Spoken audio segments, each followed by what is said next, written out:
okulowozesa abantu nti eriyo abantu abafiira kutala ssente Butambala naye NTV okuvaayo nekyalira amaka g'abantu abafiira abaabwe Butambala ne bakolako engeri ya documentary yatuyambyeko okuteeka ekifaananyi ku kituufu kyekiri ekiri e Butambala nti tulina CDF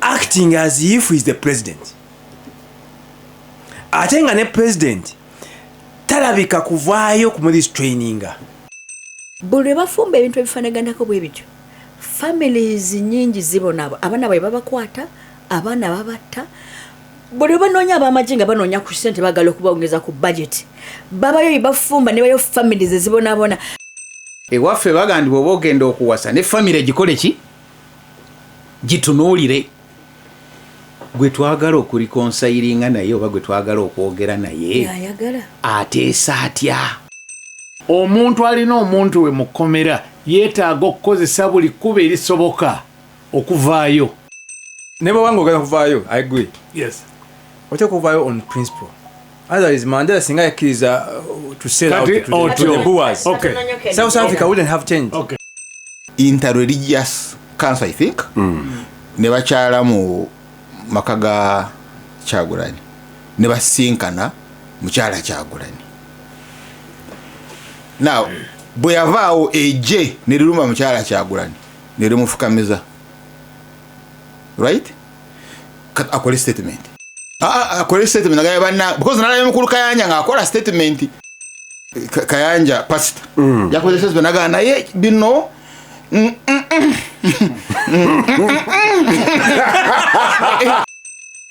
waliwo abamu abali mu magye gaffe tagatasobola kwogera nti akulira amagye bano naye atalisi yakoze eki yagezezaako njagala kulaba fesawo yakugamba oba ogira njagala kulaba Archbishop Samuel Kazimba Samuel Edward Kazimba Mugalu kankozese Mugalu Bishop of the Church of Uganda of the province ng'avaayo ayambala ebyambalo byaffe biri agambe bw'oba oyina ekizibu n'omusajja tolumba mukazi we akyogere ndaba ebintu byabwe ne bali omu nsi nga gye bigiraga wabi goyogera naye asula Kyambogo and my issue eri ku Prodigal Son because Prodigal Son ayimira mu maaso ga kitaawe namugamba mpa ebyange njagala kugenda ntemera nze njagala kugenda namuwa ono omwana mu Trinity has violated God's commandment teteesebwako Gasimbagana ne bannamawulire Radio Simba Peter Kibazo mu studios ogikwanjulira John Kakande Haruna Kanabi Charles Romshana ne Aisha Kabanda pendete kwa mwago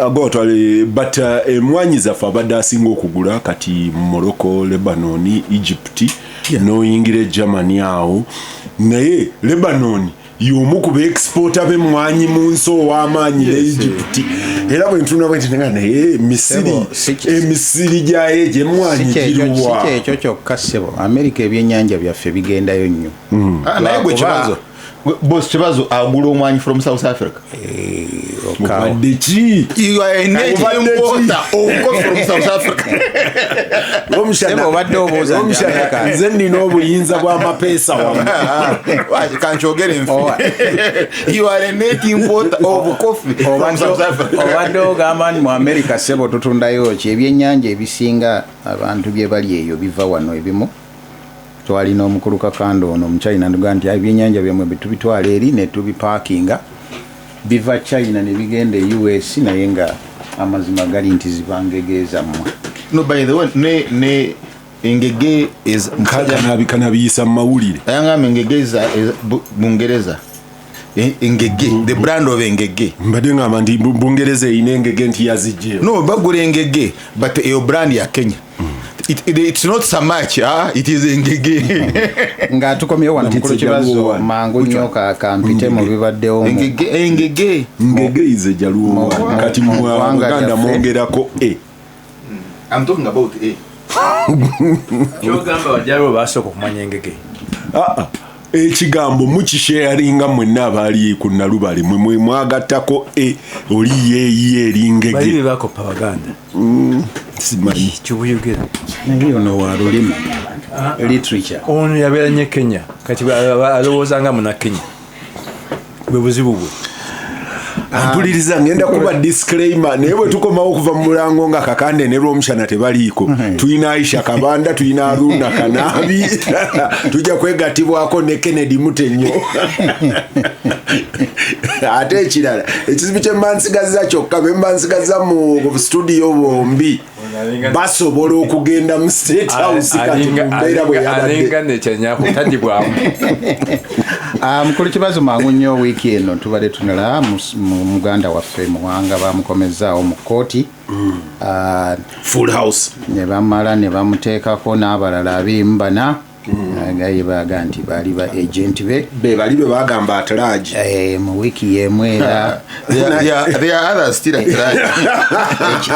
ebyo tobyogera nga Aisha atuuse ekibiina kyera tugenza okuva mu wiiki eno nga ba vice president bonna sebo baalabiseeko mu kkooti Lina Zedriga naye bamulese n'omukyala obadde oyogera kkooti nalaba Aisha ku kkooti kati munkola eri gye mbadde nkola wano Romshana gyalowoozezza nti mbi nje nabadde nnoonya okuwolereza nsi bambi nendaba Aisha naye kati Aisha okujjako obulalu awakimyewo ki kati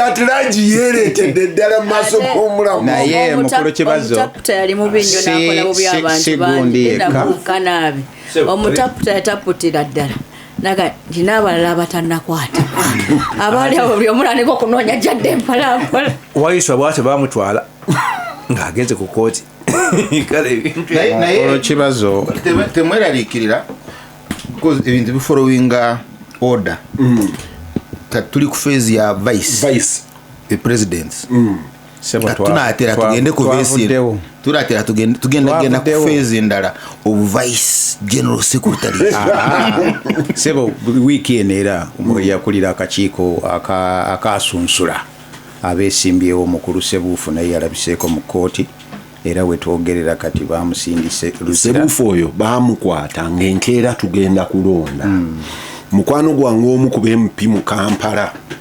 eyawangudde ne tusinkana ku saaluuni awamu nagamba kibazo omanyi mpa ku mmotoka yo ojja gisanga mbadde ngenda kwogerawo nti ojja gisanga wali bwe wati nti kubanga kebakutte Sebuufu nze nzirako awo mba nimbeddwa okukuuma akalulu enkya sebo okutolosa omuzi w'emisango teyatolosa yamugamba mba ku mmotoka nago musango teyatolosa abeti oba an accomplice it is conspiracy to defeat justice era musajja wa Katonda n'akunyuuka embiro ne mugamba naye omanyi ky'oba ofukola mu sizoni eno funayo ka probox kuba otambuliramu enenene eringa omuzigo eno gy'otambuliramu bagiraba mangu so in essence mukulu kibazo weekend etulaze nti Nuupu nga bulijjo mukulu Romshana watugamba nemanya nti yange yali agisaba lwakuba katonotono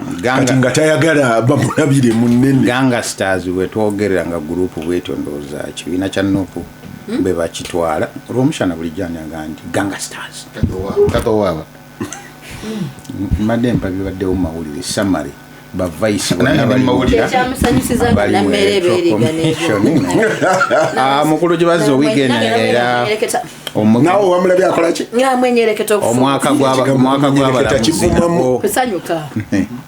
omwaka gw'abalamuzi nagwo gwatandise naye ekyewunkiza ku luno balooya bagaye tebayitiddwa era saabalamuzi omupya naye naga ndi abasamwasamwa nga muyita ku mikoto gya social media ageza abalabe tajja kubakwatibwa kafansonyi nze njogedde kyaluzumu kugoberera ng'oyisa bubi oli naye n'abalooya ne bamugaa nti byoyogera ssebo nabo bafulumiza ekiwandiiko aga nti oyiseewo woolina okukoma naye bigenza okukakana wiiki eno ssebo nga mukulu Moses Male Mabirizi nga naye bamuyodde dda muganda wa Pastor Moses Solomon Male nga ali tebamuzizayo guno musango mupya naye nga guva ku biri oli bye yayombyeko yagenze okuyomba nkulu kibazo nga Uganda bwetaggwambye ewunyisa weekend bagenda nti waliwo empapula za PLO ezaali zeerabiddwa bazisanze mu ofiisi ya headmaster kati bagenda kuddamu mazinge ekigambo kyakozesa nga Uganda bwetagwamu ebyewuunyisa ate naleeta ekiri negative naye bayinza okumugattako atalaji naye kati kitali very clear headmaster yali yekalakaasa olw'abaana okuba nti pepa yaabwe tyali marked kyoganga eri mu ofiisi ye ekisooka nti yali mu box ya UNEB eyo box si property ya headmaster ani yakiteeka mu ofiisi UNEB bwejja ne taking over center yabeera nannyini center era property ye gwe togiyinaako buyinza kati ye bayagisanga mu ofiisi ye boxi lwakati yayogera n'agirekawo ate yakibakyali yekalakaasa nti abaana akande ekisooka nti box eyo ejjiramu ebintu prior bwe bakola ebigezo tebatwala box box esigala ku ssomero lubeerera teri disposable ebeera box ya black nga bwolaba eza electoral commission esigala ku ssomero lubeerera bw'obeera center bo bwe bajja mu sizoni yaabwe ey'ebigezo nga baggulawo boxi yaabwe nga bateekako kufulu nga baggalawo nga baterekamu bye batereka bwe bagenda nga kati teyakwata ku box box was there kati ekyali discovered nti munda mu box tabitwala ebibuuzo bwe mukola ebyokumaca yayingiranga headmaster taliiwo they take over the center naye ebibuuzo bwe mukola kumaca yes bwe mukola ebibuuzo ku maca babireeta ne babiteeka muki mu box ne basibawo ne bajjamu bye baateresemu kubanga baleeta ebyolweggulo n'ebyokumaca kati ebyolweggulo bisigalamu ebyokumaca ne babikola kati bwe mumala okukola ne baleeta ne mu observinga nga bateekamu ne bajjamu bye bagenda okukola ne basibawo. My suspicion, and I don't know, I haven't talked to anyone, is bwe bamala okukola ebyeggulo tebaddayo mu box kujjayo ebyokumaca baatwala butwazi yabadde science is usually done on the morning kati baatwala butwazi bye baakola olw'eggulu yo box neesigala yensonga lwaki tonalabako nga UNEB egamba nti headmaster yali mulagajjavu bwe babitwala eri abirisiivinga tatikinga. That is where the problem is. One thing. That is where the problem is. Tracking. Tebiringa bya namere. Box ezimu zaali tampered with. Andi bagambye bazitutte ku police. Police nega nti nayo kyekyo. Naye mu koweri emwere sebe lyenjigiriza era tuli mu revisinga curriculum ya primary eveku songanya nyabo sikulumbye kale ka romshana muwagizi we ali wano sebo bagala kugattako religious studies ne Kiswahili it is more than abasomesa bashaka yana baganti abana bakola bobi SST naye ngo obuzibu buli ku UNEB nti engeri gye yabuuzaamu ebibuuzo si eyo gye baali basomesa UNEB egandi mulimba bino ebintu mubadde nabyo kati awo byonna neyo emboozi ekyagenda mu maaso. Weekend sebe weggwereddeko nga abakatuliki abeekungaanira mu Pan African Catholic Theologian Pastoral Network bakubidde gavumenti yaffe omulanga ni munnange omukatuliki waffe oyo ali mu kkomera faaza wambi tuyambye n'omukola ki n'omusumulula. Uganda Airlines nayo sebe ekutte ekifo kya ku mwanjo nnyo wiiki weggwereddeko nga manager bamulaze enkoona nti ate baleese omulala nti ate nedda si bituufu. Ekirango kikyali mu mawulire baataddemu ekirango tusabe omulimu kakati abalangirira nti oli yafunye omulimu bo baabijjeewa naye n'amawulire amalungi sebo Uganda geina oli yafunye omulimu ogw'okuwabula engeri gye banaalonda anaabeera CEO ng'ate agenda okubeera CEO ekyo nakitegedde nze kitali mu Lunyankole Lukiga kyogere mu Lukyangole kyogere mu luliro nnyini omanyi mu komiti ya palamenti eyali ya Segona ya ani ono omulala Ssenyonyi, either of the two, bwe baabuuza mukyala bamutulaki omulimu wagusaba olunaku lwe nali ngenda okuteekamu application ate nze lwe bampa omulimu. Ate sebo ekyo nzijukiranga George Bush mukwano gwe yagamba nti Dick Cheney yali aweereddwa obuvunaanyizibwa okunoonya vice president babiri mu mbeera eyo naye na ending apo nga ye vice president. bw'osoma ekitabo kya Cheney bakiyita In My Time. Dick Cheney ng'anyumya In My Time. Bush amuwa omulimu okusiivinga anaafuuka running mate n'abasiivinga n'akoma kwaba n'amuyita mu meeting amuyitiremu kanaabi onooka mbulina awuliriza bwe yamala n'amugamba olaba otya nga gwe ne bakayana olinawanga nti nina pesa mu mutima nina kino nanga nti pesa eyo gitwala omusawo agikebera atubuulire. Bwe yakomawo n'amuga nti ripooti y'omusawo egamba toyina mutawaana omulimu guno ogusobola ko Cheney omulimu ngusobola naye bino wammanga bwe mbeera vice president bino naga nti yoyo gwenjagala. ne Tabombeki ekya Melvin Gumede the fight for the soul of the ANC.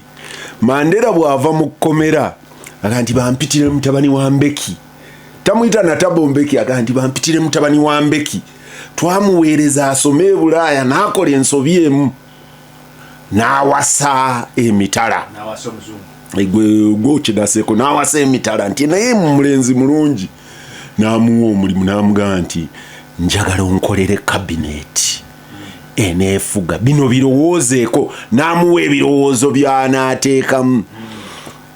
Bwe yamuddiza kabineti kino ekifo ky'owadde vice president kijjeeko nti bano ddamu oba reviewing. Mbeki n'amuddiza lisiti nga vice president kati taliko ng'ali blanka kuba yamugambye kijjeeko era oli n'ajjuzaamu na pensulo n'ateekako Tabo Mbeki. So n'olwekyo Omuethiopia tekijja kuba kive ekitabangawo okuba nti aweereddwa omulimu gw'okuadvisinga ani anaafuuka CEO naye bagumuwadde gw'oli mu lugambo lwa Rw'omusha. Mukulu kibazo tupakinze awo tuveewo naye waliwo ripooti eyafulumiziddwa. Omanyi waliwo second waliwo njagala okirowoozeeko waliwo ebingi ebigenda mu maaso awo mu Somalia nga Ethiopia yagala access to the sea.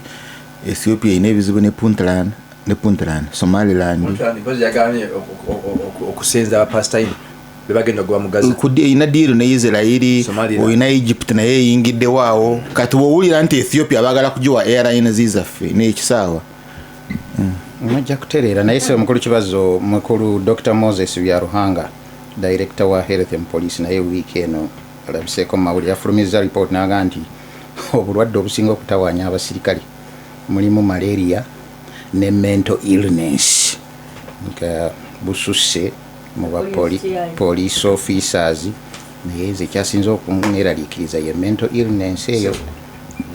Kwongera ku omukulu yali akulira prisons mu myaka egyakulembera egya NRM Etima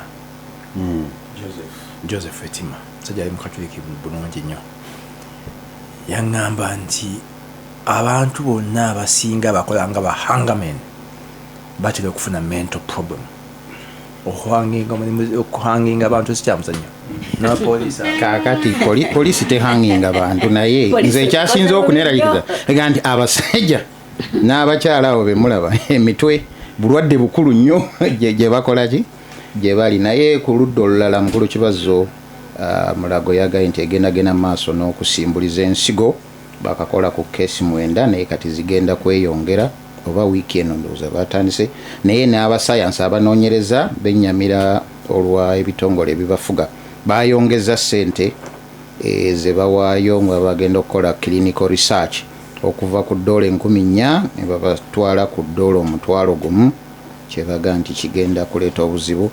Ne wano mu region Ssebo wabaddewo kaweefube okulaba nti emirembe giddawo mu DRC era weekend abakulembeze abaaliko abakulembeze 5 babadde wano e Uganda ne basisinkana president era ne baga nti waliwo omuyaga nti yeewuunya abantu okugenda e Washington nga balowooza nti gye bajja okufuna ne France gye bayinza okufuna okubeera nga ensonga za region zikolebwako naye nga kyandibadde nti region eno yennyini yeekolerako ensonga zaayo mu bufunze ndowooza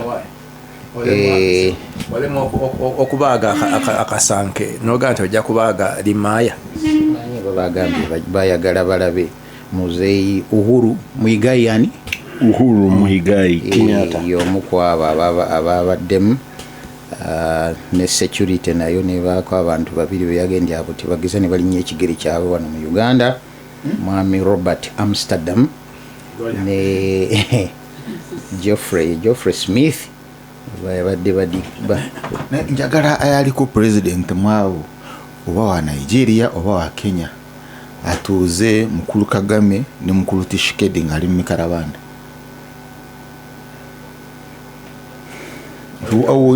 ojo kumanyira nti kata ena amaanyi bana be wana sebona ekisembayo Museveni alina gwe yapointinze mukulu Henry akwasaganya ensonga z'abataka ne gavumenti kulaba nga tewabaawo ampuliriza gasimbagane ne bannamawulire kanabi bakugambye nti Ssebo wane wawondawulakiza agambye nti wane waffe Wakiso wawo Koti Coffee exporting a coffee beans direct mu USA nti kati tugeza noga nti teriyo nakugambi gwe wabadde ogamba tutwala esinze Ssebo kibazo yennyini era omushana yabadde agamba nti tutwalayo kyeri mu USA tutundayo emmwanyi bw'olaba ng'oyinaka kitegeeza bw'ogula sandols ez'e Iran koti bagenda muteeka nali mmanyi n'abakyala bw'olaba nti waliwo handicrafts mu US Uganda eri Wakiso Wakiso bagiyita Koti Coffee singo ngambye nti eri mbalala naka nintunga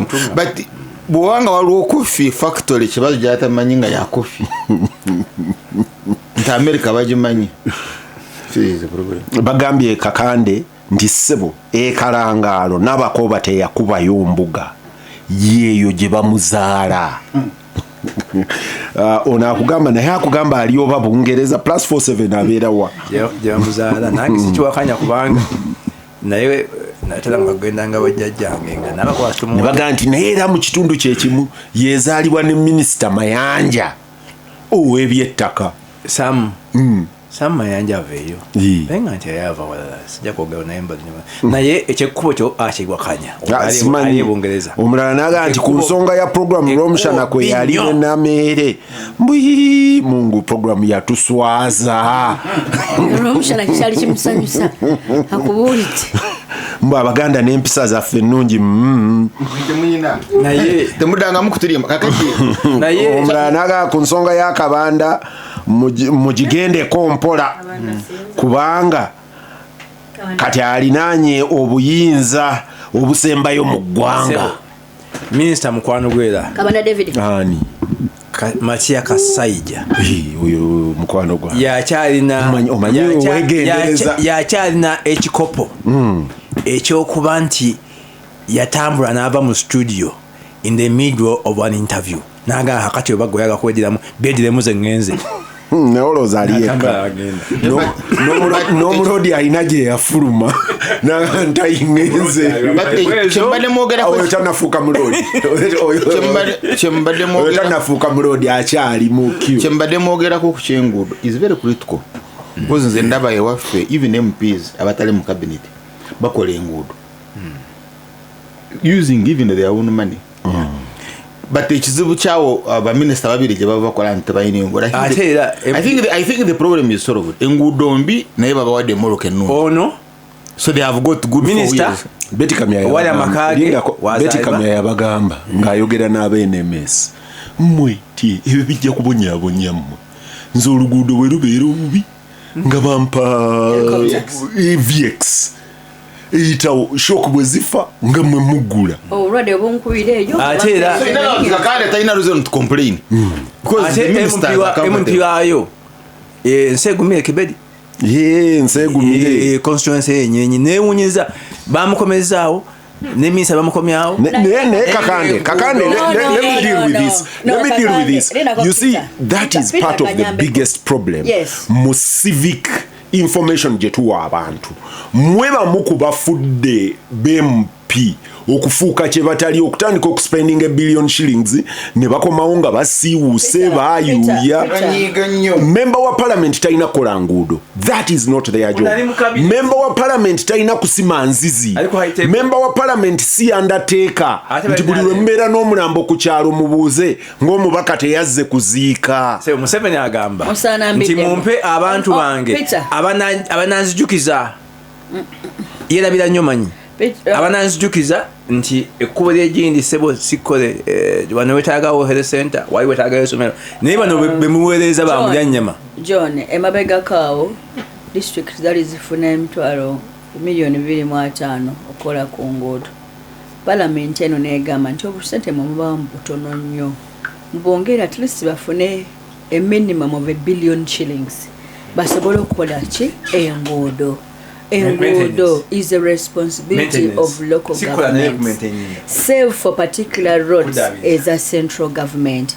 Kati ebivunanyizibwa bamaze okulaga nti buno bwagundi emamba wa parliament omugumuteka mu gwago ampuliriza gasimbagane ne bannamawulire Kakoza message yonje wadde mukulu kibazo kuba ebyo nenyenyo omutwe mwami Kakoza mwami Kakoza nyenyeza omutwe simu nodding ne okunyenya omutwe mu kugaana ampuliriza gasimbagane ne bannamawulire Kanabi John Sebana kita kugambye sebo ne Saif al-Islam Gaddafi mbuyaga kati bamutemudde yafudde abalibya bagambye bagenda kunoonyereza bannayuganda ng'engeri gye basaasaanyamu amawulire ago era nembuuza mukwano gwange nti kikenye embika gy'obikamu tefaanana Gaddafi asigaza omwana omukati waliwo gwe bakwatira Lebanon Aisha waliwo omusajja gwe bakwatira Lebanon aba Lebanon bamugwako emisango ono ye yagamba okufuuyiranga ebiyenje ono egwasse ono ndowooza ono yagamba okufuuyira abantu ng'ebiri naye oli bamukwatira Lebanon ng'azizza emisango owahozi Mubaraka mpozi yabaatya bamukwata kibazo kyokka kyomujjukiddeko ate Saddam abo baafa tebabatta bonna abo ne Kuse Bush teyabatta I remember them very well Bush yabatta yes okay yagamba kitaabwe ova mu Iraq within 48 hours oba sekyo ekinaddako jja kitegeera naleeta nze mbadde nzijukira bujjukizi Rumsha nambuuza ekyo kyenzijukidde nze nzijukidde bujjukizi bannayuganda bakabira Bush gasimbagana ne bannamawulire radio Simba Peter Kibazo mu studios ogikwanjulira John Kakande Haruna Kanabi Charles Rumsha ne Aisha Kabanda John ne Peter ngogenda mawulire nzikiriza nebazeeko for the first time NTV yalambuludde ensonga z'ebutambala kubanga gye mbadde mpitira ng'ekirimbo kikutte akati okulowoozesa abantu nti eriyo abantu abafiira ku ttale ssente ebutambala naye NTV okuvaayo neekyalira amaka g'abantu abafiira abaabwe ebutambala ne bakolako engeri ya documentary yatuyambyeko okuteeka ekifaananyi ku kituufu kyekiri ekiri ebutambala mpozi n'ekirala netulaga n'abaafa gye babaziika we baaziikibwa bakola ki abantu aba omanya nange leero netegere nti ekirimbo kisobola okuba munalowooza nti kituufu omuntu akeera n'afumba sitore nze nyina musajja mukulu omukuba obuyinza mu ggwanga gwe nagenda nenkyalirako tunyumyemuko mu nsonga zamwanyiriza nga naye agamba nedda netudakasero wewaffe butambala nga naye aga waffe ebijambiya byatuuka ddi ab'ebijambiya bajja ewaffe nga really nga naye tamanyi kiri ku ki kyali kiri ku ground so ekirimba omuntu akifumba nekibeera so njagadde nebaze baana n'akifumbye ennyini n'akikkiriza nga balimba emyaka muntu nalowooza ate emyaka yerabira date of birth. John, of course nalabye nga babuuza Yusufu Nsibambi tiwayi n'ekyebutambala mwakyogeddeko n'ekya Bobi Wine n'akyesamula mangu naga n'ekyebutambala omukulu namugambye nze wali nagendawo nenambulawo era story ngimanyi omukulu n'anyeenya omutwe kati Nsibambi n'alemerako kati oli n'alyoka amutegeeza nti mbadde nsaba oweerezeeyo abantu bakole batya bakole double check bakoleyo investigations empya bakuwe ekifaananyi kyalowooza nti omukulu tabimanyi nga bamulimba nakkiriza naye John awo wennyini nali wiiki eno nsinkana musajja mukulu omu bamuyita Kanoni mu Church of Uganda ate kati wano omukummwe tekuliko wa Church of Uganda kuba olubereberye edda nalowooza nga bakanoni babeera bakola bamirundi 2 neono le kanoni kati le kanoni yenyini ekyampisa nali nakuba olwali she's a le canon nali nakuba olwali nti abantu naddala mu Western Uganda abafunyeemu ku ssente baprocuringa obwa kanoni mu vaako banterezeza baprocuring obwa kanoni mu kanisa ya Uganda ng'Ebungereza bwe gwali ku bwassa ku Knighthoods bwali bulodi ng'abantu balina bwe baprocuring okubeera abalodi naye gundi bwamulema ono mu Egypt yani omusajja gubamo nankani wasize bamumana obutuze but we yagenda mu lubiri na jirayo but that wasn't my omwami ono bwe yampise yadampise kuŋŋamba kibazo mwina okukakkanya amaloboozi essaawa eno moment yakunoonya gwanga bwe lihiiringa nemuwuliriza nanga twetaagayo abantu basajja bakulu abasobola okugenda ne boogera ne musajja mukulu Entebbe ne boogera n'ow'e Magere ne boogera n'ow'e Kasangati naga nti tukakkane bw'oba oyogera n'omuntu obeera ne end in the mind ati nemuwuliriza namuwa time because musajja mukulu yampita ne tutuula ayina shade ewuwe omwo mu Kololo ne tutuula ne muwuliriza for long ate nga yayina barrister awaka Charles ono yayina barrister awaka nga kofi gwenjagala gwe ngamba barrister nti leeta ono gwe kati abalabe bo obategeeza kyosinga okwagala bajja kuteega obutwa mu kofi era oli namugamba nti teekako Hazelnut n'amuleeta omukulu nambuuza ali atya nakuwulira ku radio ng'ogamba mbu the coffee was bogus so yatuwulira last weekend mbu nga ngamba the coffee was bogus naga I hope you're not going to say my coffee was konzo ono muyitirivu era mukama wange ompulira ngamba coffee yadde mulungi no you simply say mukama wange I'm sufficient but KCA yali ya it is a moment to seek voices of wisdom ezisobola okwogera. One of the things, however, he marked out. Could have been not wisdom, but modulation. Well, he used the word wisdom. Okay. One of the things he marked out, however, was that President Museveni takyayina ba peers bawuliriza basobola kutuula naye ne bamutunula mu maaso bamugamba nti muzeeyi yabadde amuyita muzeeyi nti omuntu yagambye nti yamufeesinga kwatanonya mulimu mbu abamugamba nti muzeeyi wano era guno mulimu guli mu lusuubo gwalina okoze bwoti ne bwoti ne bwoti nti so we have to look for basajja bakulu to the extent that yabadde akaabira nnyo obukosefu bw'omugabe we not mugabe ani omukama w'e Bunyoro. And now this was my first time okuwulira nanga nti mbasajja bakulu wano e Uganda abayina timerite egamba mwami Museveni in the face yali omukama w'ebunyolo nti era teyali particularly popular on plot 1 Nsamizi. bweyagala nkuwa number 1 izi muze ndi abaji ono omumanyi wa danze actually yamugamba ku bya Kategaya, you have to reconcile with Kategaya. Kati yaŋŋambye nti oyo teyali popular ku plot 1 Nsamizi nti kubanga ye bwe yajjanga ng'amugamba kino nedda ti era baagendayo nga waliwo ettaka ly'ebunyolo eryali lireese ebizibu ng'omukama ng'akuba omuggo ku mmeeza nti ono omusajja mukulu Kanoni nga yeekwata bw'ati agamba tufudde era ye kabaka wano mu Uganda yekka gwemanyi atambula ne mundu ye yalinga atambula ne mundu mukosefu simanyi naye gye byaggwerera ono omukulu yaŋŋambye nti ettaka ly'e Budongo Forest Budongo bagitema bagimalawo okuva omukama lwe yagonda kubanga yali alemeddeko but but that not with factually correct. Yali alemeddeko oba yali ayagala bagiteme? Well, this one says yali culturally important.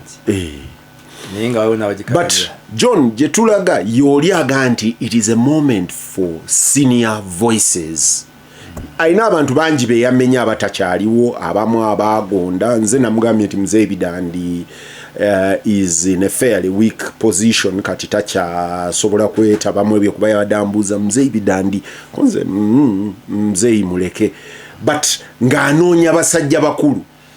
Now in the same week towards the end nagenza okulaba ekifaananyi kya muganda wange Sufu Nsibambi nga ye yalinnye mu ngatto z'abasajja bakulu. Walingawo Elders platform waliwo ne women's situation platform yaliko yali principal Justice Ogola naye bamwogeddeko naye bangamba nti gwabafa amanyogolo oyo nga tona kuyingira waliwo information ya join okufuna. I thought it would be very helpful. Mukulu Museveni yayita Jack Savage ne Ruzindana nga abakadde na kyembayitidde sibya partisan politics zaffe zino kino ekizibu kya Uganda tukigonjede tutya teyaddamu kubayita. So he's done it, he's invited the elders mwina ba Ruzindana katwalanga mu group eno Ruzindana taliimu then manya maybe it is something else. Mukulu kibazo nzikanya oli bw'aba ayogera to take a situation in mind. Oyo musajja mukulu gwayogedde naye yakuwadde kaawa. I think in mind ayina Museveni of 2006 2011 2021 or 26. When you speak about Museveni taking decisions mu mbeera gye tulimu, there is another power gy'olina okulowoozaako mpozi nga yo elders council erina okumukkiriza kikyali n'emuteekawo because we seem to have a co-president. Mukulu ekibazo nzikanya nti but John bwe nava wa musajja mukulu ekololo nina munywanyi wange omu gwe nayogera naye actually babiri somu omu nanga nti Peter mwegendereze nnyo amalowooza agafaanana ngaago mu moment eno kyeganoonya kuweweeza mukakkane neebaayo eddoboozi eddala eryo nja dyogera mukwano gwaffe Sanasiyo nangamba that is the way to go. Nze ekyo kyendaba we wali solution mu bulamu. Mukulu kibazo ensonga ziri bbiri ku nsonga ezo. Kituufu ffenna bannayuganda tuvunaanyizibwa okuba nti eggwanga tukola kyonna ekisoboka obutagenda mu nyanga, obutaddamu kuyiwa musaayi. Ffenna bannayuganda nga tulina responsibility oba responsibility eyo abamu bagituukiriza oba tebagituukiriza, that's another issue. Naye twandibadde n'obuvunaanyizibwa ffenna okulaba nti eggwanga tetulitwala into the ditch. The first statement. Ekyokubiri, point ntuufu nti watuteekwa okubaawo in between abantu abagezaako to broker bagiyita voice of reason. era mbadde n'olutalo mbadde n'oluyombo lunene nnyo mbadde n'okunyolwa nga ndaba nti abantu bensuubira nti bandivuddeyo abatanoonya mirimu abatanoonya nfunirawa nga tebavuddeeyo kukola mulimu ogwo ate abavuddeyo abamu be nandowoozezza nti bandiyambye eggwanga ate era bagenda kusaba mirimu kusabira abantu baabwe bose baagala mirimu naye ate basabira abantu baabwe emirimu embuga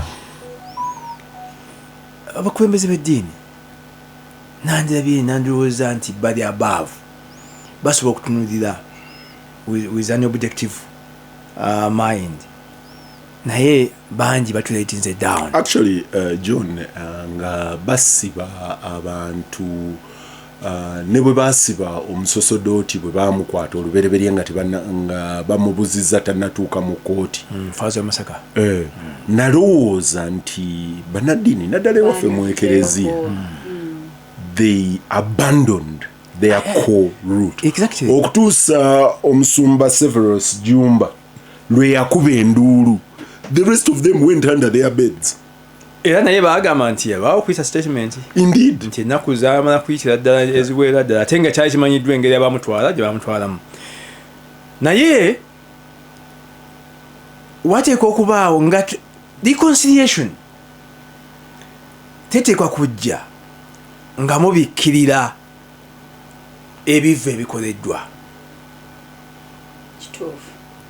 reconciliation eteekwa okujjayo ebikyamu ebikoleddwa nga kino kyali kikyamu kino kyali kikyamu kyali kikyamu okutemulira ewamuwanga abantu 10+ naye netwebagamba nti tubyogerako tukanya tutya nzijukira mukulu Wasalule bwe yali deputy IGG yatunyumiza ng'olwo Wasalule agamba nti abanene mu NRM amanya sijagajjayo yagogeranga nogawandikanko baalimu mu bulyake baali mu deals nakinaki kaakati president n'abayita n'amuyita ye nabali beere awandikako n'abo mayanja atone jeno n'abalala bonna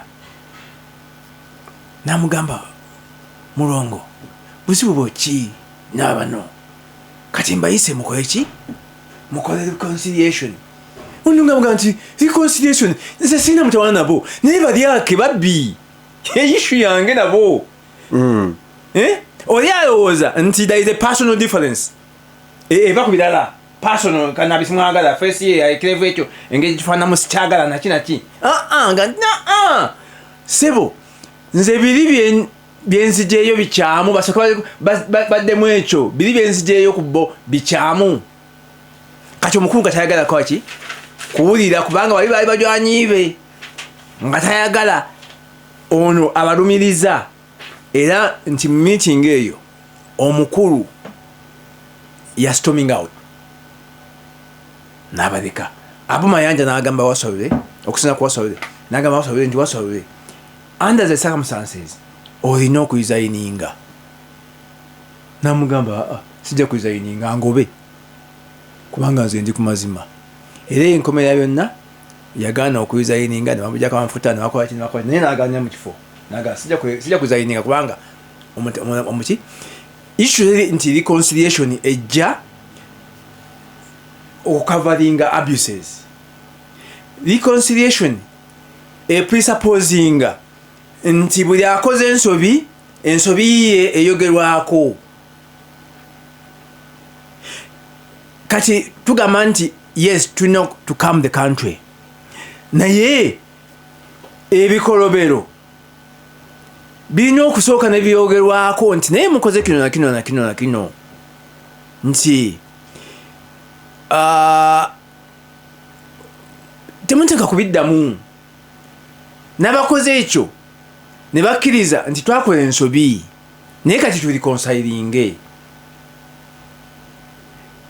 awo wava permanent reconciliation onfuna secondly Aisha ayogedde issue nti kakati power center nsuubira nti tekyali ntebe yokka kubanga tobe CDF nga ebintu bisinga yalinga yabivuga kitegeeza nti omukulu oli ne CDF we balina okujja ku table. We have Bonna.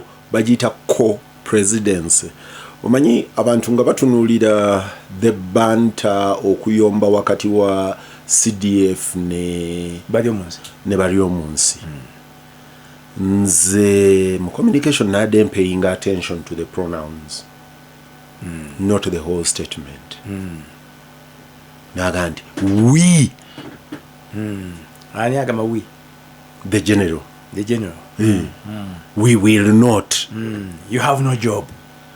Kati the statement eri yabadde mu pronoun we, yega nti tetujja kitegeeza nga ayogera abalala mulimu gwa minister kati nga I have to ate nga tumanyi nti interrogate muwi mulimwani ate nga tumanyi ligale awa minister. omanyi kyaza abadde akwotinga mu bitabo bya Bible. Bw'osoma Genesis ekibereberye mu Bible wali let us make man in our own image and likeness.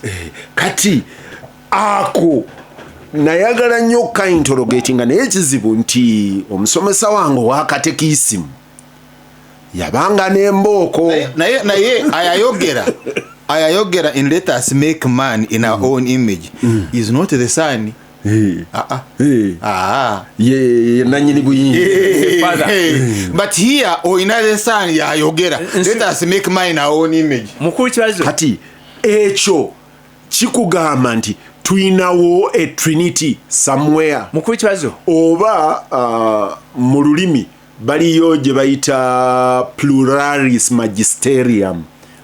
Pluralis magisterium omuntu ne bw'aba yeeyogerako yekka aga nti wi kabaka bw'aba ayogera bakabaka bagiyita rex pluralis oba pluralis magisterium nti kabaka bw'aba anaayogera taga nti ŋŋambye tugamba abantu baffe. N'abakyala w'e Bungereza bwe yabanga ayogera aga nti tubawa amagezi. Kati ono ayogerera mu kifaananyi kya pluralis magisterium. Olingaja in both scenarios zombi zimportinga sani ne zimuteekawo zimportinga kagamba we either we nga ali mu trinity mukulu kibazo we nga mukwewa kitiibwa tuyina trinity oba it is even beyond kakandi wamuwadde muwa obudde bwe amalirize kakandi submit ne Kennedy Mutenyo waali owa DP kata ontegede fundamentalism kyekitegeeza mukulu kibazo eggwanga issue esinga obukulu mu byonna eggwanga lye litidde okwogerako oba lye ye issue gyoyogerako nti tulina CDF acting as if he is the president ate nga ne president talabika kuvaayo kumulistraininga atali Mbadi atali Katumba Wamala atali bali abasooka nti ono njatuga nti mwakyusa amateeka agafuga kati CDF is real, you can even promote bamala kukyusa bagiyitaani doctrine bwe bayisa ekyamagye bakiyitaani UPDF doctrine. Kakati eggwanga kubanga kitulabe mu kulonda kuno nga era yakizeemu n'agamba nti baatuwuliriza abalonzi nsanyufu ndi musanyufu nti abalonzi baatuwuliriza we told them vote and go home and keep peace. Ayogera ekyo CDF is not Byabakama who is supposed to be in charge of the process. We are still sucking you. Okay. Kakati eggwanga lirina abantu abakulu ab'ensonga bawegeddeko bali bajja kwewuliriza bajja kuwulira bagende sigwe sinze sikanaabe tali mu kategori eyo bwe banayekuŋŋaanya ndowooza ku basajja nga bawogola ndowooza ku basajja nga baodoki ndowooza ku basajja nga bakintu musoke mu moment eno wabanga onoonya omuntu nga yogadola ndowooza Augustine Ruzindana Archbishop Olombi nga Kazimba Mugalu omubuusi Kazimba Mugalu akyali mu sitting position ate omukulu yabanunula wano ku kizimbe kyabwe ekizimbe kyabwe kyali kigize nga banki litwala ogamba category eyo nandi basubidde nti bagende batuule raising these issues candidly tutekemu ne Bishop Kasujja his eminence ambassador Pope Prince Emeritus bagende yasome sala nungi nnyo luli abasiraamu basooseeyo bafunye delegation namba lwaki kale omulangira abajoyininge omulangira w'ekibuli naye bano abawodi Kampala abeereyo nga ye ne bamusheeka bakulu naye sikamulegeya ampuliriza Gasimbagane ne bannamawulire Radio Simba Peter Kibazo mu studios egikwanjulira John Kakande Haruna Kanabi Charles Womshana Kennedy Mutenyo of DP ne Aisha Kabanda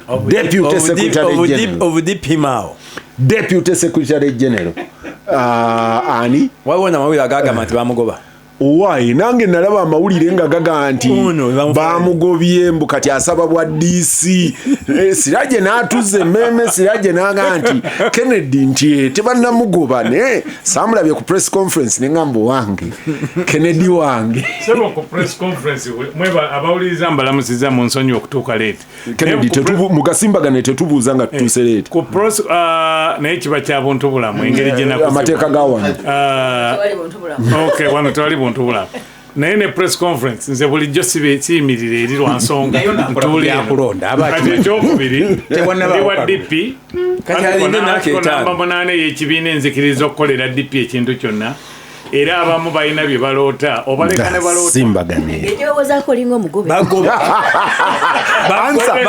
Kennedy answer ebadde nyangu bangoba oba tebangoba leka nkiddemu ekyo sifunanga bbaluwa engoba eyo statement nayo teri very clear appropriate answer is both Aisha owuliriza John akyaza abadde ambuuza nti bano baba agenze wa Mwami Museveni because I need to be very clear nti bano abagenze wa Mwami Museveni bwe nalabye interview ya mukulu Yusuf Munonya ndoza nja kubeera naye wano ku baraza mu lutindo bwe nalabye interview ya Yusuf ng'agamba Council Yusuf Nsibambi senior ng'agamba nti Uganda yeetaaga moment to talk era yetalaba obuzibu na kwogera na Mwami Museveni kwe kutu breakingira down bibayogeddeko nti president ali concerned mu baana abasibe president ali concerned kuki namwa Yusuf Nsibambi n'agamba nti nolwe ye ekyamwanga kye yakonyeko n'amuga nti yamukajolinze n'amusaba aweerezeyo an alternate investigating team ekya Bobi Wine n'akyesamba but erije enva Charles nva woli omusajja mukulu ye yangambye nti this country needs healing. It needs a moment. Kubaye msajja mukulu yabadde talina ku Chanup na NRM. Yadaga nti how can you have Besigye at 69 years in prison for all this time? Honestly. Ngaga nti we need healing. We need a moment. Kati namubuziza naye msajja namutwala batugudde mu kakini. Kano namubuziza wafunayo moment n'ogenda okyalira Besigye. Nanjerega. Nanga nti ekisooka nti mwenna abagenda okukyalira abasibe. Ekisooka nti ekyo kikyamukunze nti mugenda ne kamera. Alimba. Nze nkugamba. Nti mugenda ne kamera. Bwe mugenda ne kamera.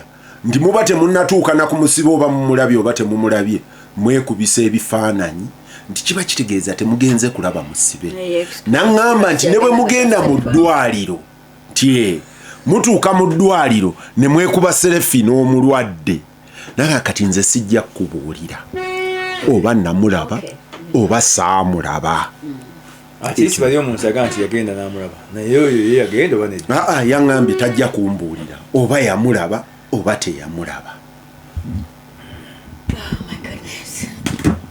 Peter, nebimu bimenya omutima obadde oyogera oba gwoyogedde ku many situation room obaani agyogedde ensonga esingako obukulu tulina bannayuganda ab'ensa abasobola okutunulira facts nga bwe ziri ne ba apportioninga blame weeri ne baleetera kazaala bulwa okutuuka okukkiriza nti iye ekyo twakikola naye bannayuganda batusonyiwe oba gwe twakikolako atusonyiwe. Abo basajja bakulu asobola okutunula mu maaso eyagamba aliwo kumpi ne Katonda nanyenyeza oba nyina yagamba nti I'm next to God, I'm deputy. Kati ne mutabani we mu bwa Trinity boyogedde n'abalala ega sebo wakola kino naye wakola bubi wamenya emitima gy'abantu. Abantu abasingako obungi n'abaagala okutwogerera agenda n'ensawo ey'okutwogerera doketi erimu ebyokutwogerera n'agenda ne doketi ey'ebibye ate ogw'omusango bw'atuuka agamba kasita obeera omwetaavu oba oluziziro kasi esobola okunyigiriza gw'oyagala okubaako by'osuuza kubanga gukenyini oli mwetaavu. Bannayuganda bameka abasobola okutula mu kyenyi kya musajja mukulu amugamba nti abantu b'egindi tebawonanga mitima olw'ekyabatuukako, abantu b'ekyaka tebawonanga mitima, abantu b'ekaseese tebawonanga mitima. Fe abamu ku bantu betwafiirwa ekicwamba sisobola kwerabira. Abaana betwatulowooza nti baali bagezi nnyo omwana omu yali akola mu Uganda Revenue Authority bamuwaayo omulimu nga tuli basanyufu nnyo. Abaana ne bavayo nga batiddwa in the most brutal way. Buno obwana bwe baggalidde waffe Butambala nawuliddeyo n'abagamba mbusimanyi ate boogera with a lot of ignorance ng'oli yeefuula awolereza sayidi ya Mwanga Kivumbi balese abantu obuvubuka butemanyi ebifaananyi nga maama ali wali akaaba omwana we is senior for vaxed nasiba nnyo amaziga nga ndi ku kooti nga munkulembeze saagala akulabikanga nafuye naye nga abaana ba vac senior 4 senior 6 abalowooza nti bwenfunayo emitwalo 2 nange ginyamba nti nina kye nakozeeyo nga beyond vacation talina sure nti beyond vacation ajja genda asome. Naye bino twogera ku byaleero naye families eziise mu bino okuva emabega buli kalulu kaze kabeera wabaddewo ADF esituka leero ndowooza banoonyeze bakyakisibye kikyagaaye bagadde bakitandikire wamuwanga kiganya okukwatayo era nawuliddeyo omulalo yawandiisa ebintu n'agamba mbusimanyi baawulira era byali ku social media sibiri mu mawulire baawulira nti ebitandise simanyi waliwo ebikuŋŋaanye nti simanyi abali babaguliza nga byakiralu nnyo nga banoonya we batandikira ekintu. Peter buli bafumba ebintu ebifaanaganako bwe bityo families nyingi zibona abaana bwe babakwata abaana babatta buli banoonya ab'amagye nga banoonya ku ssente bagala okubawongeza ku budget babayo bafumba ne bayo families ezibonabona. Kati Peter families eziyise mu kulumwa okungi jako Kyagulanyi otunulira Kyagulanyi ne mukyala we bino byajjo fabe Butambala okusafaringa consequences z'obukambwe bwa government eno olw'okubanga eri abasiraamu bangi n'abatabliki bangi zonna ku lumu nakyalirako senga wange kati yafa Mukama musaasire nga nali nga simanyi nti alina ennaku nyingi nnyo omutima gwe ngenda okumusanga nangamba nti abaana bange 3 baabulako amattire baabulako abo bazzukulu bali awo tebalabanga kola kwekiti naabo abazzukulu boyogera kati bakulu they are adults now. So families ezina okulumwa okw'omu mutima okukka wansi nyingi. Who are those Ugandans abagenda okufeesinga President Museveni n'ab'amaka ge bawe genuine sorry eri bannayuganda? Abannayuganda bagenda omusajja atwetondedde kituufu tusonyiwe. Abo bonna bagamba nti kaseera kakuhiiringa baagala embeera ekakkane, kye baagala embeera ekakkane baprotecting against zaabwe. Yeno omukyala basomye ekikwate nalaba ekikwate please ate kati nawe yononese nnyo nawe genti basoma ekiwandiiko nzingambye ekiwandiiko katuko kisi kikwate kitontome. Yes, they had a poem oba kiwandiiko kitontome. It's not kitontome kiwandiiko mwana emitima yona eringa mitayimba munange waliwo ekiwandiiko omwami n'omukyala kye bajja babateekera ne basoma encolance nze gye nasoma eyo kyali Aisha maliriza tasobola kumaliriza so bakibasomera ate nemweyo ne beetonda babaleetera porogulamu ez'okubajja mu bwavu ne mulema tibeetonda fesi yo gyeraba bwetunanga era yabadde ku TV kati Peter reconciliation gye boogerako ebeeramu omuntu I don't know whether reconciliation or healing. Because yakiyise healing and we cannot heal nga tetusonyiye.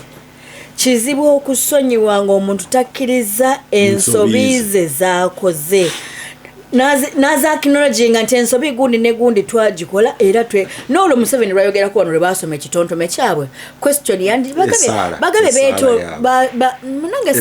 they sat down and wrote as a family kubanga bagisoma omunga wamu. You can call it what it is, but the question was baali beetonda they never mentioned kibali beetonda baga abantu ba Buganda mutusonyiwe ekiki omanyi Aisha abasoma ebyafaayo bya wano bamanyi nti twalina movement bbiri zombi zaali mu kanisa ya Uganda.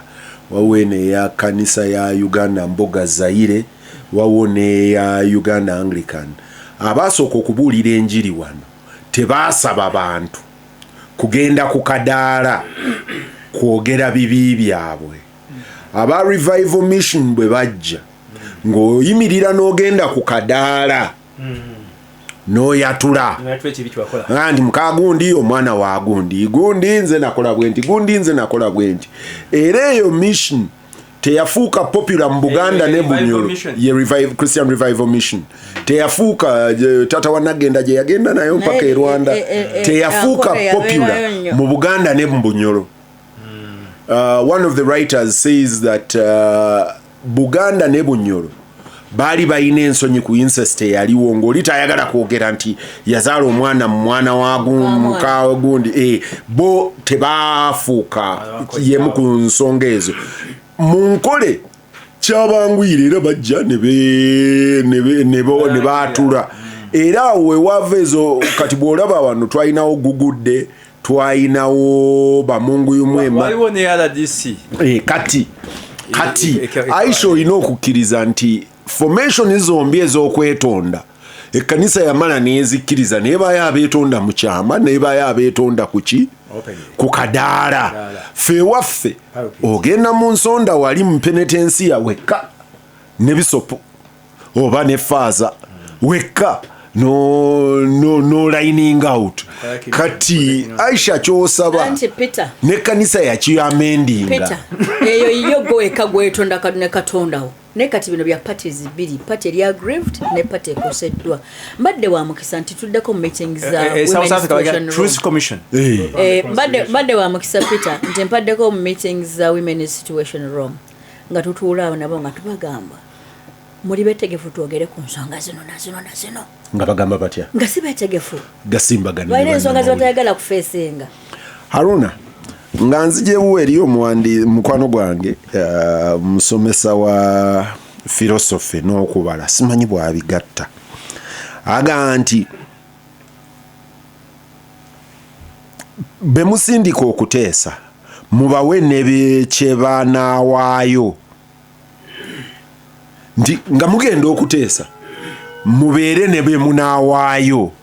What will they give in exchange for whatever they want? Ekyo kimu. Nagamba when people are building kingdoms and empires, they have one overriding need from others: power. These others should bend a knee. When you go to talk to the conquering king, be ready to bend the knee. Otherwise, forget. You don't go to talk, you surrender. nagamba wano nti mukwano gwange Norbert Mao is a prisoner of war. Eyo nayo tujja kutuuka ekirungi Mutenyo waali naye njagala kuddayo ku mwami oli eyakugabudde kaawa. Tandikira eyampise ne twogera ku bintu. Kaawa yabadde secondary. Kituufu kubanga kwe mwabadde mutambulira yadde ng'entabaluganda. Era wano mu Buganda emmwanyi. Era obadde omuyita muzeeyi mukitegeeza. Era musajja mukulu nnyo. Byalabye abirabye ne waatuuse egyo emyaka gituuka ekisana ogandi owaayi tuli bulwako n'abatuziika. Njagala kukubeerawo nga ndaba ki mirembe ayina ke yeekoledde nga muzeeyi Bidandike yatugamba. Ng'oli ku ekyo eriyo Brian Enyenga aga nti look at it as a whole picture. Why do we fix the need for reconciliation only to Yoweri? How many leaders, for example, even in NUP, can face Bobi Wine on his excesses? Auntie, I think we Ugandans are just too extreme on either side. Naye yondowooza ye tuyinza okuba nga tuli extreme naye kyetubuuza njagala kuddayo ku mukadde oli yabadde mugezi nnyo yakutte ayagala debate eno abantu bagireete era bwozze ku program tewatutemezza nako ne ku bifudde mawulire byonna tanakyaleeseeyo n'ogisitula bulungi Yusufu Nsibambi n'abantu ne collegiate naye nga baba mu gurupu emu oba yalonza atya eyalabye akafaananyi muzeeyi oyo njagala kumwebaza nti first of all olutalo olusooka aluwangudde nti debate etandise kugireese tusaanye tubeerewo simanyi mukuba mu luzungu mbadde wano nga mbuuza mukulu Kakande reconciliation kitegeeza nti tuddemu tutabagane si bwe kiri tukwatagane naye twali tukwataganyeeko toksi kitegeeza nti tukole twogeraganye situmanyi oba tunakkaanya oba tetukkaanye kati ku bibiri simanyi kiriwa kye tugendako naye ekibuuzo ekiriwo nti embeera gye tulimu oba we tuli wano twatukawo tutya nga ekyo ekibuuzo kimu etukkiriza okugenda mu reconciliation okutabagana kuba kibazo saidi emu bwebanga eri ku maviivi endala nga kasajja fuba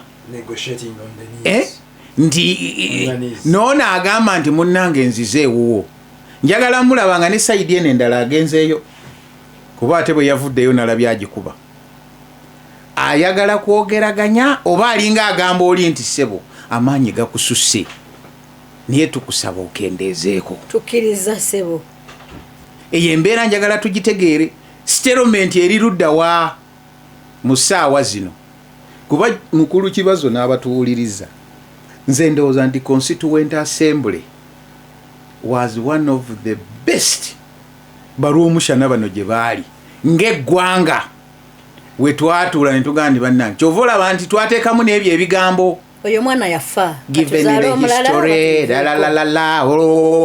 ne tuteekawo n'egundi zonna chapter number akalulu kanaabanga kamazima na bwenkanya nerere kiki ekyatuukawo era mu nsonga zino ze twagala okuteesaako tuteesa kuki mukulu kibazo oba tukkaanya kuki kuba ekyo nakyo kati tukkirize nti okuteeseganya kuteeka okubaawo okwogeraganya kuteeka okubaawo question eri fundamental kuki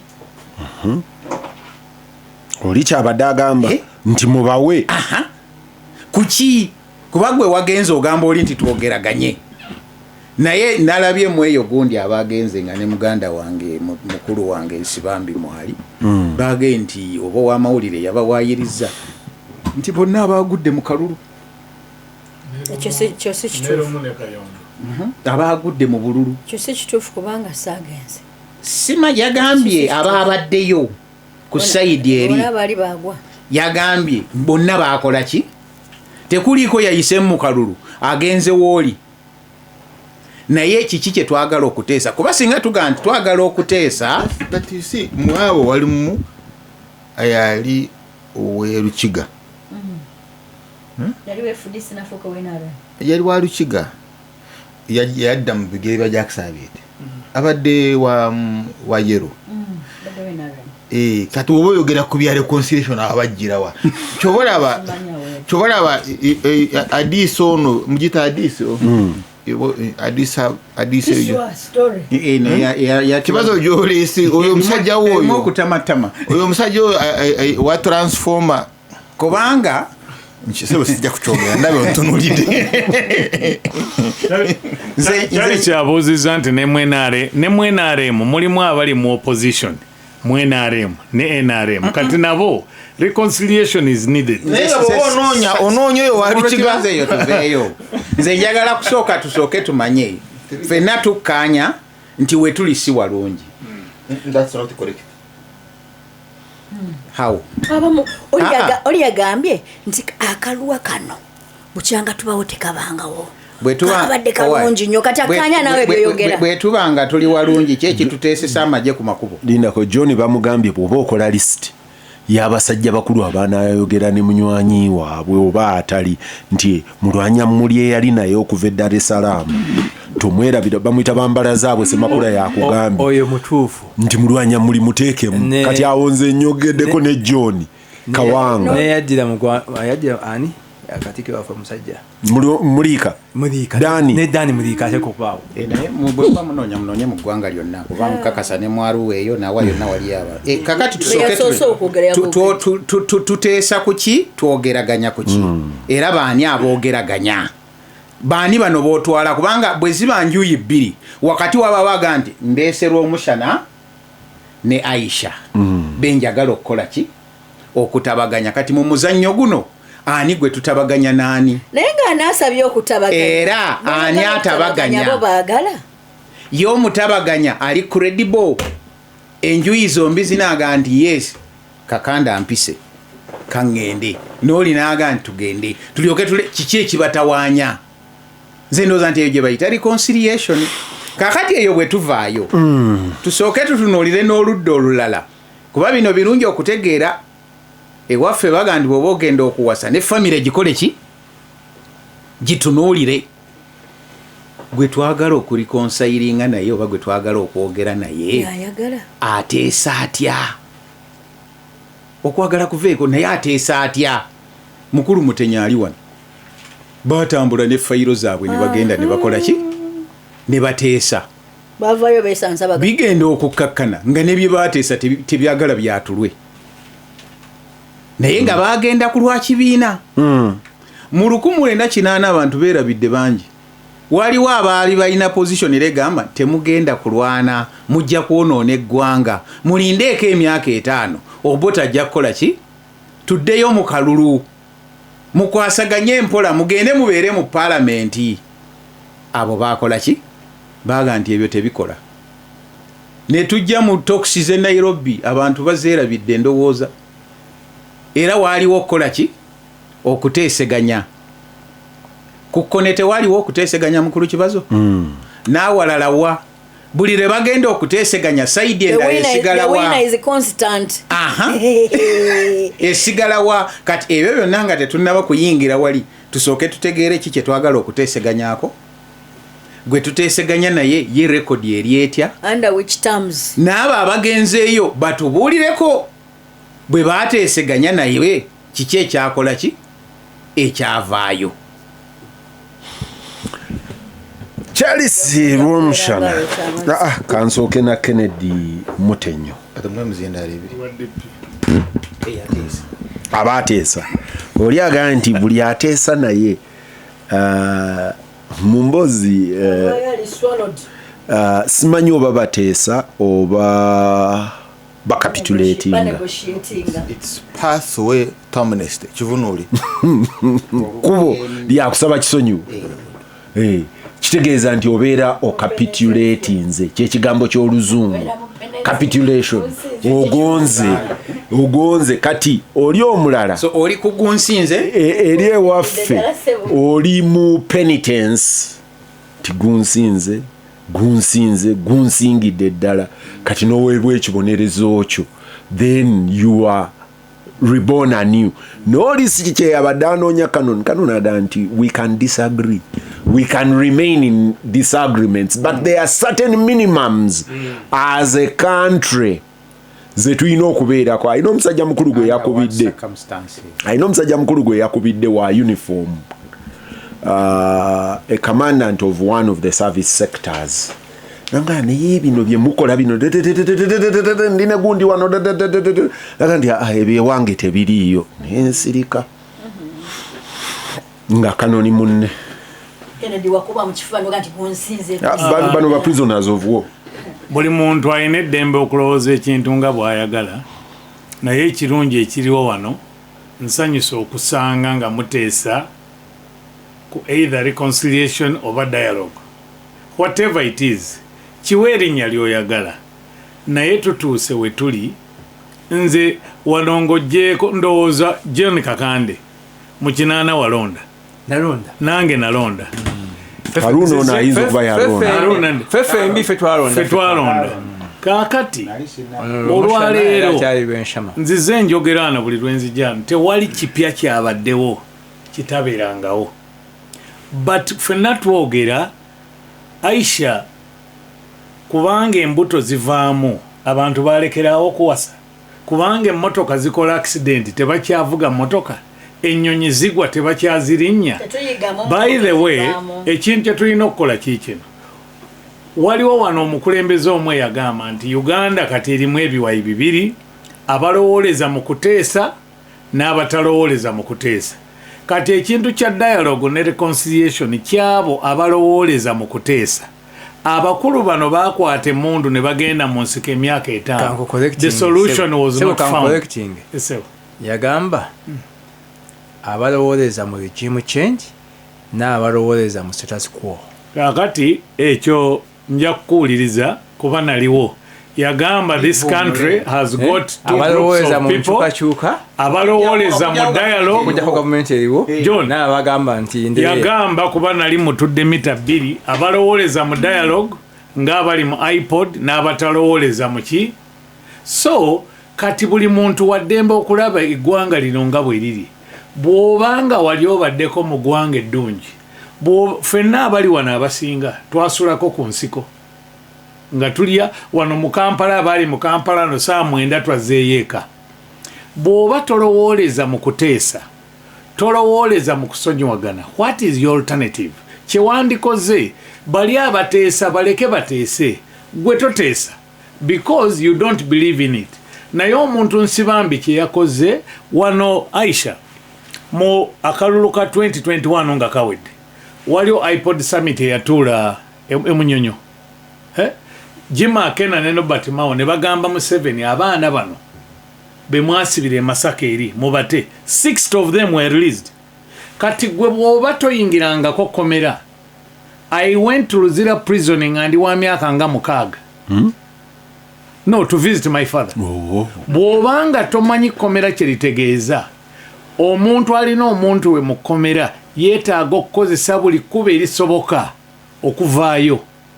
Kati tulina okumanya abantu bano tebali baani abalina okuteesa, the governors and the governed. Naye waliwo yes, ne bw'obanga ogenda kuvaayo, I agree. Yes, oteeka okuvaayo on principle.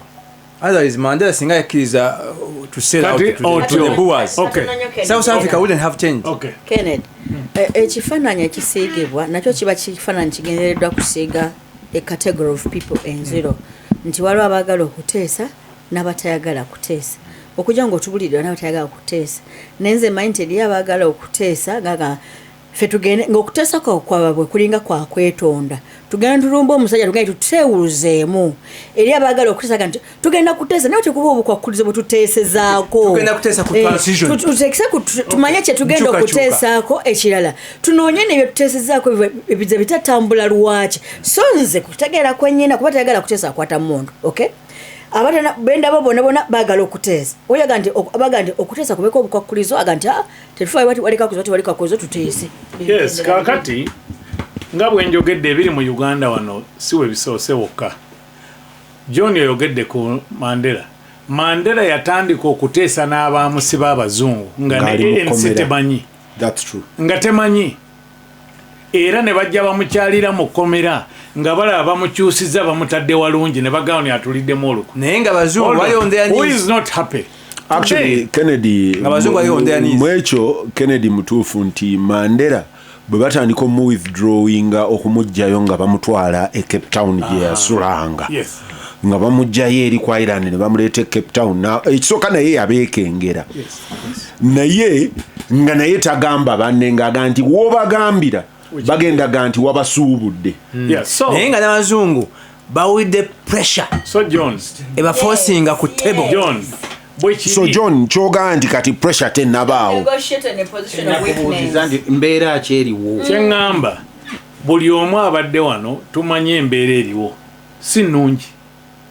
Oli agamba nti nnungi ddembe lye because omukaaga guyinza okufuuka omwenda okusinziira woba oyimiridde. Ekikulu kiri nti ayagala okuteesa ateese, ataagala mu kifo ky'okritisayizinga abaagala okuteesa, give us your alternative. Kiki ky'oyagala okukola?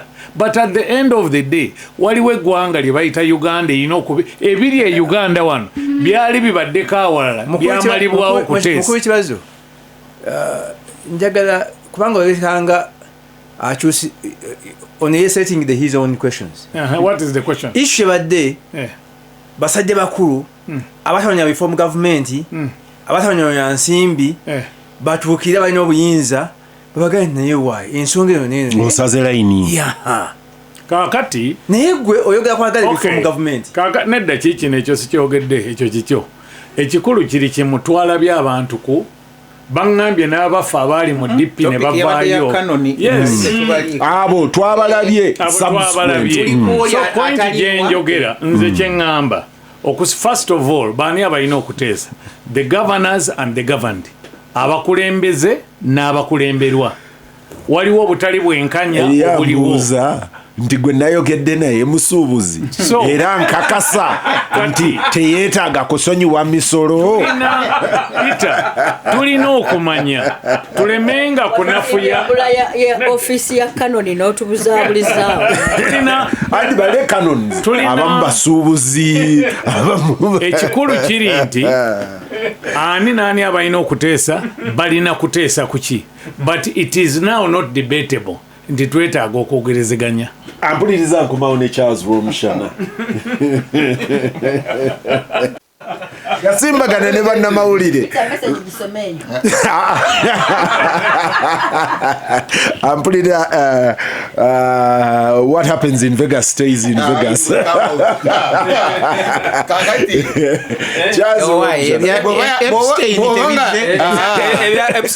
Wabatayagala likomewo nyiga amapesa constant breaking news kanoni kibazo gwayogerako omuwuliriza mbutegedde omuwuliriza mpadde amanya asatu nanga nti omu kuba n'abasatu olina okuba nga gwe wayogedde naye bw'oba oyogedde area ya kololo bweti ye n'alondako omu n'agamba ne most likely ono naye ng'ati mubasatu mwali kakati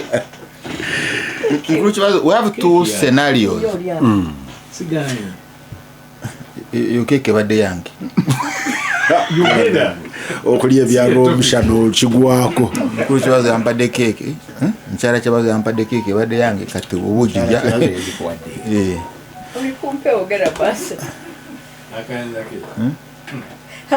Charles Rw'omushana ensonga nasoboka mu reconciliation tugenda mu break n'endya keeke yange kakati mukulu kibazo bwe tuva mu kalulu mukulu Museveni kati ono yandibadde ku presidential commission ya Nyamuchoncho kwalikani omula Ben Olwal wacha mukulu Museveni ne Saulo Musoke mukulu Museveni afuna 71 7 ngagamba naye nyina milioni 10 ezitaze ezewandiisa mu kitabo ekya yero 10 balance milioni 10 zitaze zewandiisa naye tezaze kunnonda but singa zaze kunnonda bali bandiweddewo bandibadde humiliated bandiweddewo they would have been exterminated the opposition kakati the other question eri nti singa zaze nawe nezitakulonda singa zaze mu busungu zabale n'obusungu nezisigalayo yeah the record is there toyogera nga mu deep reka kugamba ko mu deep na kali ku muzindalo genda singa zaze naye nezijja mu busungu nezigamba tukoye nezitakulonda where would he be because abamulonze bali less than the 10 million. I'm assuming we're in a democracy. No, I'm assuming we're in a democracy. The assumption is the 52% abazokulonda bembo. Yes. You see, afunye 71 naeta simusanyufu. Because bano tebaze olwokuba ntebaze bali tebaweddewo. Akire sana njala kunoonya ku lwaki tebaze. Monitor ya leading the weekend on the silent majority. Kati singa baze naye ne batamulonda. Singa baze nga bayina omwera gwe bafunye. What would be the result? Kakati I belong to that conscious of the 10 million. Of the 10 million or of the 48%? Wanga 10 million zili specific zali mu yellow book. Kati is mu yellow book. Mari onzeka kubula mono. Wanje? Mori. No wafe omushana muleka tubulire ali mubali. Ona RDC ayino kumbuza ekyo. Bwe kati genda maaso ne ate wakampara nze nali RDC wepade acholi naye kampara goyina okumbuuza muyero gwe bakujja muddi kakati bamujja mu nokulona yaliko ne furaga beara yambuuza ku bya yero others are still ataraji kakati so kati dora mukulu Museveni is looking for dialogue. Is he? Antaga ngenda kunoonyereza about the 10 ye wale is about the 10 million. In other words buli muntu ayina wale ye in this country yaga nti bano lwaki banzize because you see pray kibagenda okulya ekisolo kyabagenda okulya bwe kiwangula ekibadde kigenda okukirya kifa. So you need dialogue. Byonna okubaawo kyabagenda okulya nekyabatagenda okulya kakati mukulu kazi the Archbishop Kazimba Mugalu Kazimba yagenda ne interreligious council I think ne bakyala mu makaga Kyagulanyi ne basinkana mukyala Kyagulanyi. Now bwe yavaawo eje ne liruma mukyala Kyagulanyi ne limufukamiza right akole statement Bishop akikuli akole statement nagaye banna because nalaye mukulu Kayanja ng'akola statement Kayanja pastor yakoze statement nagana naye bino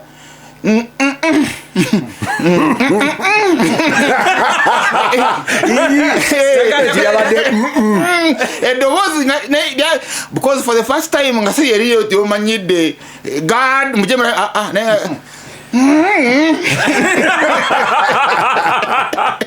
but at least yagezeza negalo kuvayo at least yavude ko cyanga waro abamu bali mu maje gaffe tagatasobola kwogera nti akulira amaje bano na at least yakoze eki yagezeza njagala kulaba pesa we yakugamba obongira wata if you are squeak njagala kulaba Archbishop Samuel Kazimba Samuel Edward Kazimba Mugalu kankozese Mugalu Bishop of the Church of Uganda of the province ngavayo ayambala ebyambalo byaffe biri agambe bobo ine ekizibu n'omusajja tolumba mukazi we akyogere. What are you saying?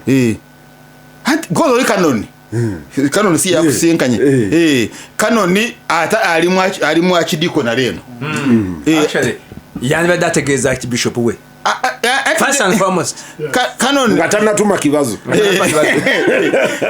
nyala ona ja akole summon abulire enjiri bwe mandumba kibazo nadduka nensanga mukyala sebazo simufukamiza akyogere nga bwe nkyogedde because me have said it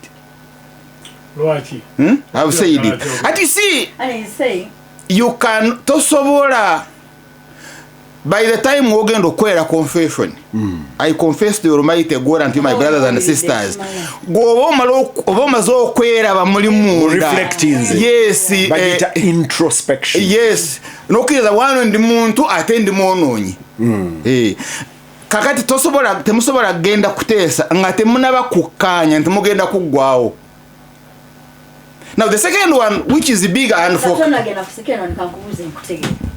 nze kifaananyi kyosiize nti wano mu Uganda tewali musajja ayina mbavu zimala musajja n'omukazi omusajja n'omukazi moderator omushana muleka azimbe ekintu kye embavu kayanje yagize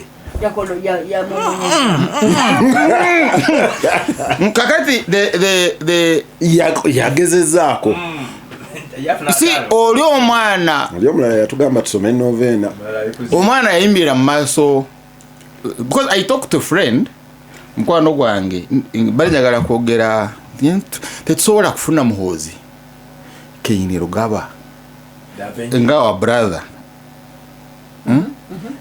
kati ya pronoun gyokozeseza nkyamu nze simutuna bya CDF na wandikozeseza mai what njogera n'oli because nga ndaba ebintu byabwe ne bali omunsi nga gye bigiraga wabi goyogera naye asula Kyambogo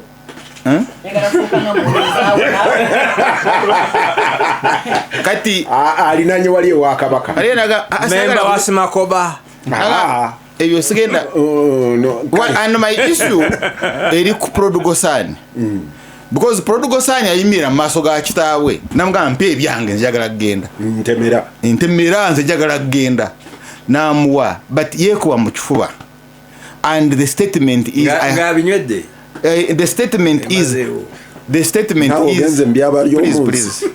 please gena maaso Prodigal Son ngonyogako oliwe Bible please inga I have sinned against my God because the commandment is very clear kyakitaawo otiene maamawo osobola okubaawo for a long time.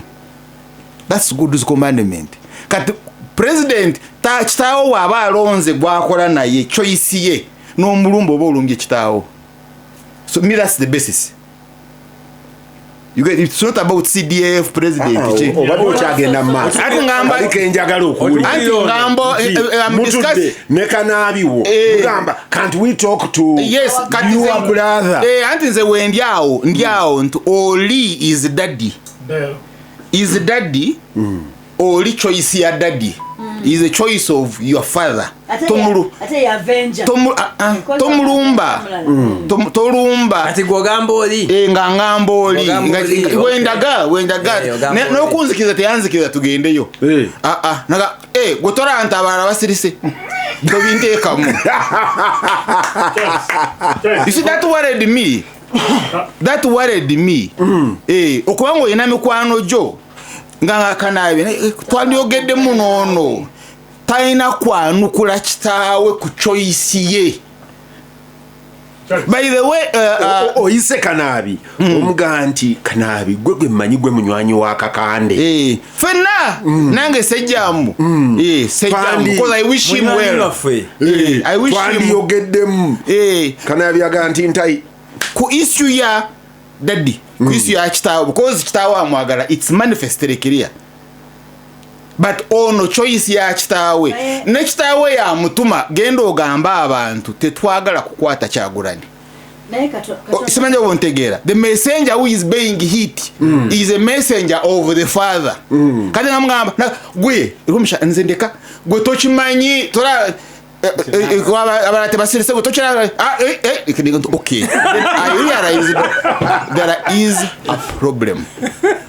You get kakati you got tere sita anda bayuliza batufu okuyomba nawe engeri joseka of a very serious matter ono chayogera ko kiraga tuli mukasera kazibu nnyo kakati aba omusajja bagambye ko president oli bamulumbanga ne boogeranga naye ono n'okumusemberera okwogera naye kizibu